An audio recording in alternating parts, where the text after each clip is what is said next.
Hello, welcome to Printer Tales. Today we will learn how to sign into HP Smart App on your computer, Windows and Mac.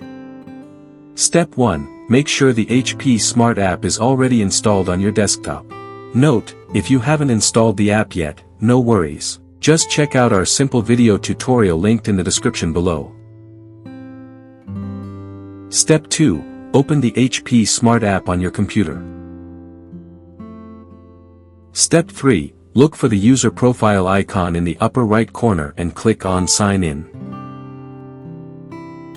Step 4. The application will now open a web browser and redirect you to the sign-in page.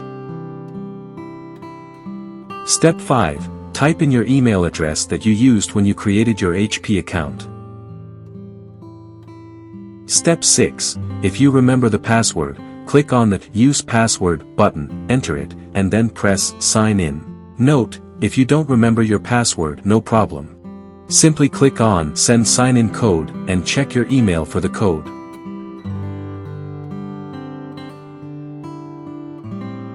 Step 7. Wait a few moments while the app loads. Once it's done, you're all set.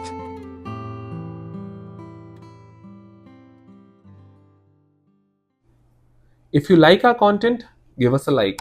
And if you want to learn more, subscribe our channel. You can also visit Printer Tales or call us on the following contact numbers. If you think we haven't covered your printer yet, you can let us know in the comment section.